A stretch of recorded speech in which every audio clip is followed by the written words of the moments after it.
The Call of Duty Vanguard beta has finally dropped on PC, so today we're going to be checking out the settings to see how we can improve our FPS and visibility.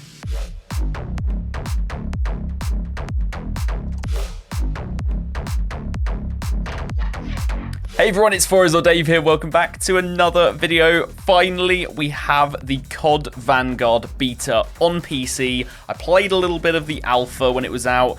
Didn't play the beta on the PS4 or PS5 last week because didn't buy it on that system, but we've now got it on PC, and that means we can dive into the settings and see everything on offer. And there is a lot on offer in this game in comparison to Cold War and Warzone and Modern Warfare. We've got a lot more settings, a lot more to cover, so hopefully you do enjoy this video and find it informative. If you do, make sure that you smash the like button down below and leave a comment if you have any questions regarding these settings. So this guide is going to be mainly focused on the graphic settings, and there is a load to cover. They've actually split it out into loads of different sections and given you a lot more control, so a lot to cover there. But we'll take a quick look at things like keyboard and mouse and audio as well. So starting in the keyboard and mouse area, make sure your mouse sensitivity is set up. I actually forgot to apply it last time, so my mouse sensitivity is 5.4. It's the same as what you had it set as in Warzone or in Cold War, whatever COD you were playing previous to playing this. ADS sensitivity multiplier, you want to make sure that these are all just set to 1.0, and you also need to come down here to ADS sensitivity transition timing and change it to instant, so that when you press right click, you actually get that instant transition of that sensitivity and that feeling. The way that we then set up that feeling is we come down to this area called ADS mouse sensitivity mode. Make sure it's on relative, and if you're running a 1080p monitor, you want this set to 1.78. The way that you simply calculate that is you take 1920, the number of pixels left to right on your monitor, and you divide it by 1080, so top to bottom. For some reason this is defaulted to 1.33. That is incorrect. I covered this in my Warzone keyboard and mouse settings video, and it's the exact same for this. So you want this set to 1.78. You can go do the calculations yourself if you want to figure that out, but this will give you that one-to-one feeling when you actually ADS. Coming down here, mouse wheel input delay. This is a new one. It says that it's the minimum time in milliseconds before another signal is sent when using a mouse wheel. I haven't really felt anything to do with this. I would probably just put this to 0, just because we don't want any input delay or anything kind of weird happening with our mouse. Mouse acceleration, mouse filtering, definitely to 0, and mouse smoothing off. We want that raw input from our mouse as we're playing. In terms of gameplay, I would make sure that you've got slide behavior to tap. I think it's already at tap in this game, which is good because we don't want to have to hold the button to slide. You just want to be able to tap the button very, very quickly. Automatic tack sprint is a personal preference. Some people on console might like this. On PC, I definitely wouldn't. You get more control if you keep it off. Nothing else really in here that I'm going to cover at the moment. I would say have a little look through here and see if there's anything that you fancy changing. But for me, just jumping in, nothing I really need to cover. And then keybinds, we're not going to cover in this video because that is also personal preference as to what you want to run for things like throwing grenades or just selecting other bits of equipment. You might have some choices that you like. I've left them all at default. Next, let's come into the graphic settings. This is the main focus today. So we've actually got the graphic settings now split into display, quality, and gameplay. 3 different sections, which are really, really filled out with a lot of different bits and pieces, so I'm very interested to cover this all with you guys today. Display mode, ensure this is to full screen. I say this in every single settings video I do. You need to make sure your game's running in full screen mode. A lot of people, especially if they stream, they like to play full screen borderless because they can alt-tab out of the game easier, and especially in the beta versions of games, you can sometimes have some issues alt-tabbing in and out. But having your game at full screen means that your full PC is dedicated to the game whilst it's open, rather than trying to render out something else kind of in the background on the same monitor. It will just give you better input latency overall, as well as improved frame rates in general. Monitor, have this set to whatever your primary monitor is. You'll know you're on the right monitor because you'll be looking at it. So I've got my primary 1080p monitor in front of me. The refresh rate, just make sure this is set to the correct refresh rate of the monitor. By default, it's at 60. If you're still playing at 60 Hz, then that's a bit unfortunate. I would definitely recommend getting up to at least 144 Hz as soon as possible. I believe if you're at 144, you'll have to select 143. For some reason, there isn't a 144 Hz option. I've got a 240 Hz monitor, so I set my refresh rate to 240. Sync every frame, VSync. I would highly recommend you keep this off. You will potentially get some frame tearing. But it's really not that obvious if you're playing at higher frame rates, and VSync just in general adds input latency, which will make your game feel really, really horrible to play. Frame rate limit, have this set to custom, and then you can click show more, and you can set your frame rate limits. So I would recommend just jacking the custom frame rate limit all the way up to the top, because that's basically when you're playing in-game. Menu custom frame rate limit, this is personal preference. I don't like having a 60 FPS menu. It feels weird, so I like turning mine to up a bit. I don't need it running at kind of all-out max FPS because it is just taking up system resource that isn't necessary. So I put it at kind of like a medium frame rate, and then minimized frame rate limit is I've just left it at 30 so that when I alt tab out the game and I'm quickly looking at something on the internet or something, I don't have any kind of hitching happening because the game is running. It kind of just like limits the game a little bit whilst I check something else. Means I can multitask a bit easier. NVIDIA Reflex Low Latency. This is one that you're going to have to check for yourself. I would recommend that you try enabled and you try enable boost out for a couple of different games and just see which one overall feels better. But it's both a feel and check your FPS. I'll show you how you can actually have your FPS enabled in a bit. But basically, it depends on whether you're in GPU or CPU bound instances. So as you can see over to the right, it says enable plus boost. Your GPU clock frequencies are kept high in CPU bound cases. This can reduce latency but will increase your GPU draw. So if you have a CPU bound case, then having it enabled plus boost is good because it keeps the GPU clock high. If you're in a GPU bound case, then enabled is actually better and you'll get better responses. You can't really figure this out just by looking it up. You just have to try it yourself. Try out either of these. Definitely don't leave it to disabled because it definitely helps with input latency. For me, I'm in more of a CPU-bound case because my CPU isn't as powerful, so enabled plus boost really helps me out. I'm just going to apply that and make sure that's set. Display resolution, just put this to your native resolution. So for me, that's 1080p. I wouldn't recommend scaling it up.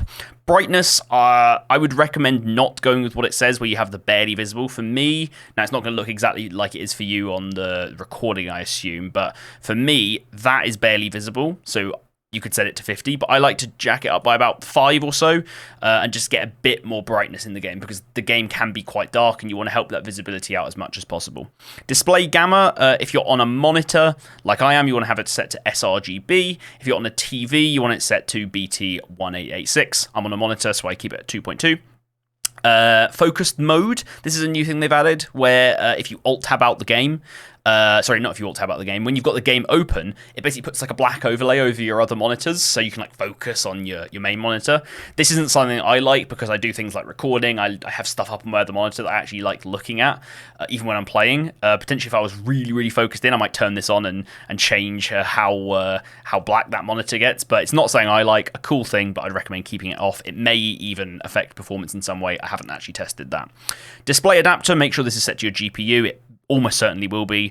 If you ever have any just random hitching issues, like random stuttering, you can't figure out why, try doing your shader installs again. Sometimes that can fix things pretty easily just by recompiling the shaders. And then on-demand texture streaming. This is something where it will download textures high quality to your hard disk as you play the game. And I would say if you are having some real problems down the line, if you have a really low NPC, probably turn this off. But for anyone who has a decent amount of VRAM, I've got 8 gigs. I'd say if you have like 4 gigs at least of VRAM, keep this on because textures are something which I usually don't recommend to turn all the way low because it makes your game look absolutely horrible and in some cases actually reduces visibility. So I would recommend that you keep this on and just keep the download limits off either as well. You don't really need to worry about this. Next, let's move into the quality settings. Make sure we've got everything that was set here. You have to click apply sometimes between these tabs, otherwise it doesn't save, which is what I found. So within here, we have the global quality. The quality preset doesn't really matter. It will change to custom when you start playing around with it anyway, so don't worry. Render resolution, I would just keep this at 100. You don't want to turn this up. By turning it up, you'll be super sampling your image. You'll get a sharper image, but it's essentially like you're going over the native resolution. And as I already said, just keep it at native, 100% of your native resolution. For me, it's 1080p. That works out the best for most people in most circumstances. If you're having real issues running the game, I would recommend just turning down the resolution if you're playing on like an old laptop or something, but it gets to a point where it's like you really just can't play the game. So you just have to try and upgrade your specs in some way. VRAM usage target, put this to 90%. We want this game to be using our VRAM to its full extent. If you're running other processes, for example, you're doing something else that's GPU intensive at the same time for any reason, you can change this all the way down to 50%. This will reduce your FPS though, so I'd recommend you don't do it and just give it as much as it wants, which at the moment is 90%. Texture resolution. This has a very high effect on VRAM, but it doesn't actually have a very high effect on FPS if you have a lot of VRAM. If you have 4 gigs, then you should be fine. You'll see as I turn this up and down, you get large jumps in in VRAM usage. I would recommend that you put this as high as you can go without getting too near the max. I've played on medium and high, and honestly, they don't look all that different from each other in the game.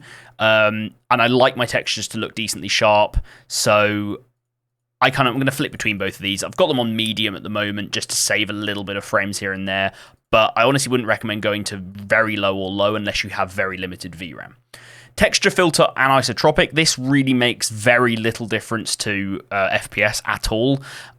So I would recommend just maxing this out. It, as it says here, improves texture quality on surfaces when viewed at an angle. Definitely improves visibility when you're looking kind of down corridors at angles and stuff, and you get a bit of a better understanding of the layout of the map almost, just from understanding the layout of the textures and kind of figuring out where you're going. You can spot enemies a little easier. Honestly, this is going to make very little difference to FPS at all, so I'd say keep it on high. Particle quality level. It has a very low effect on VRAM. I haven't noticed much difference turning this between very low and high at all from playing the game. I've just shoved it on low because I thought put it one above very low, so I might be able to see a bit more. Don't know as much about this specific setting. Play around with it. I don't think it has too much effect on FPS though, so it really doesn't matter too much. Particle resolution I then just put on low. It has a medium effect on your VRAM. I don't really want to be dedicating resources to resolution of fire and stuff. It doesn't actually affect the game that much, so I would keep it on low. Bullet impacts and sprays, keep this on because I like to see where I've been shooting. It might help me out in some way. It doesn't have any effect on FPS, and it definitely helps visibility by just having those bullet sprays. It feels weird not having them there, so I will keep those bullet impacts on. Tessellation's definitely a setting which is pretty much pointless to have on. It just uses up resources for really not much improvement in visual fidelity or visibility just in general. It adds subdivision to objects, so if you had a cobbled street, then you can get a bit more depth into in between the rocks and stuff. It can look nice for single player games, but for a multiplayer game where we're trying to max out our FPS, not something that we want. Then we've got a bit of a weird situation here where we've got level of detail, then level of detail again, and then level of detail distance quality. For this initial level of detail, which I think is actually the real level of detail setting, I think the second one shouldn't be here because it doesn't even change what this says on the right, and it's only got 2 settings as well. I've kept it on medium. I never like to turn level of detail to the lowest. It's definitely a way to save FPS, but it's also a massive thing in terms of visibility, being able to actually understand what objects are at distance. So I would put it in the medium, just in the middle, so you get the advantages of both. If you are having FPS issues and you want to definitely gain a bit more FPS, then you can drop it all the way to low, but things will start looking pretty jagged at distance. You'll have fences looking all sort of weird like they are over here, and it's really not very visually pleasing at all. So I'd recommend keeping it on medium if you can. For this second level of detail setting, I've just put it on low. It's hard to know what this does at the moment because it doesn't seem to be labeled correctly. I think it's actually just a bug. Maybe in a patch it will get taken out. For level of detail distance quality, tripping up on my words, I've kept this to low as well because it says higher level of distance quality results in better level of detail quality at higher distance. I looked in game, I looked at what I thought was fairly long distance, and this didn't seem to make much difference at all. Potentially on some of the much larger maps, this will have a big difference at range, but at that point you're rendering in high level of detail at a really long range that doesn't matter anyway. So I would keep this at low. Volumetric lighting quality, 100% keep this on low. Volumetric lighting is a massive FPS hog, and it's really just to make the game look apparently more visually appealing, but it definitely actually affects visibility and makes things far less visible. So I would keep this to low.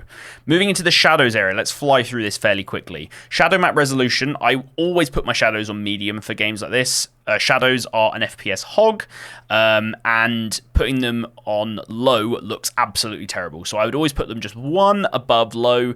That way you actually get meaningfully nice shadows without the horrible FPS drop that you get from running high or extra. I've run this in all COD games, and I highly recommend you stick to it.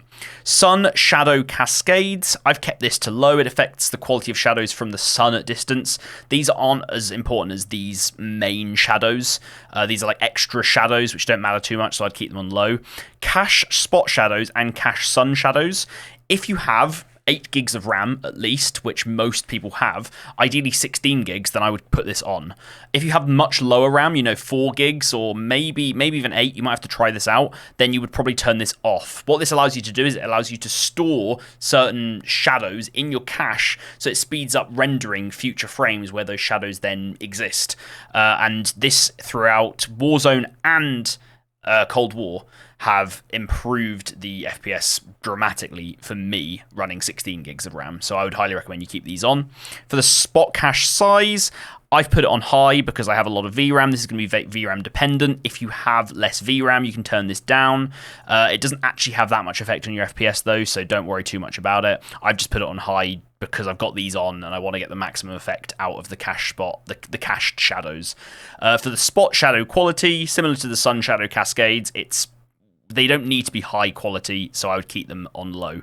Particle lighting doesn't make too much effect on the FPS from what I've tested, so I just put it one above the bottom just so I can get it basically looking, I guess, a little bit better than low, like I have done for quite a few of the other settings here. Ambient occlusion, as well as GTAO, which is ground truth based ambient occlusion. This is basically how shadows look on intercepting objects, and it creates depth in the image. It's an FPS hog.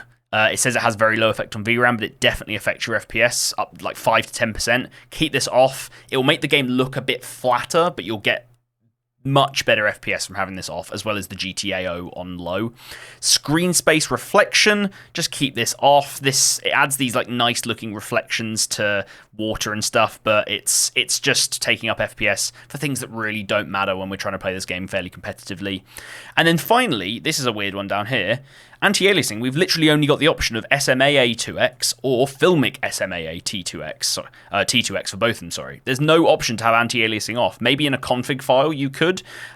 So for anyone out there who wants no anti-aliasing, I don't know how you sort that at the moment, but out of these two options, I would highly recommend you go with the non-Filmic version. It's far less blurry. Filmic essentially just makes things look a lot more blurry. It blurs things to make things look less jagged, which isn't all that good.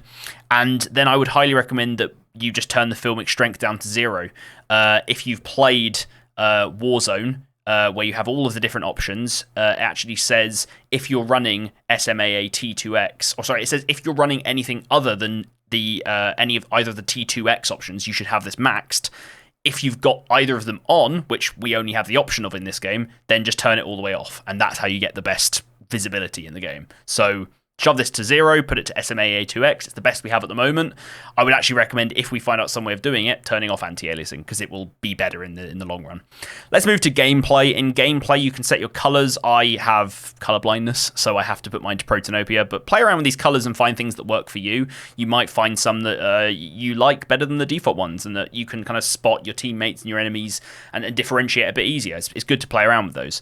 Field of view, you can max this all the way out to 120. I've always played at 110. It's just how I run things, but it's personal preference. Put it to what you like. It does reduce your FPS a little bit by having more FOV, but it's not much. I would highly recommend you get above 100 FOV and make use of it, especially now that you can do FOV on console. ADS FOV, you want to make sure this is set to affected so that when you ADS, you still have that wide field of view. It also reduces the visual recoil of the gun, so you don't miss as many shots, which is very important. Camera movement, I've put this actually down to least. It looks weird, but having less camera shake means that you can kind of stay on track of what you're looking at a lot easier. This is a very interesting setting that they've put in, and I'm really glad they have. I put this on least. It looks a bit weird when you first start using it, but you can spot things far easier when you're moving, and it helps with the visibility a ton. World motion blur, weapon motion blur, and depth of field, we want all of these off. We don't want any of this blurriness added to our game. It doesn't make the game look any better, and it definitely doesn't help the visibility. Quickly, let's move through the audio settings that I've got. These are more of a personal preference thing. You can set your hit marker sound effects. I'm using the Vanguard ones at the moment. I might go back to the classic in a bit. I keep the music off because it takes away from actually hearing in-game certain things, especially when you start getting to the end of games and it plays like the ramping up music. I want to be always able to hear the game. Audio mix. This is going to need some playing around. I've got headphones at the moment because I've got this set to headphones. We don't have things like boost high and boost low in this game, so I've just got it set to headphones at the moment, and I would probably expect this to be the correct one. Night mode might be better, so we need to do some testing on that, because night mode in other FPSs that I've played, like Rainbow Six, is actually a really good option. There's nothing else in here which is that important, I don't think. In interface, this is where if you scroll down, you can turn on your things like, I would turn on your FPS counter, your server latency as a minimum, and then you can turn on a bunch of other things as well. You can set how big the telemetry size is. I like that they're doing all this kind of stuff. Minimap shape, make sure this is set to square. You get more view of your minimap if it's square rather than circle, a nice little hidden tip. Crosshair bobbing, I would make sure that you keep this off. We don't want the crosshair moving around on the screen as we shoot. That's awful. Skip intro movie, I like to keep that on because it makes us get to the game a bit quicker. That's sort of everything in here. The other two sections we've got are controller and account and network. I don't use a controller, and account and network, you can turn on and off crossplay. You can turn on streamer mode.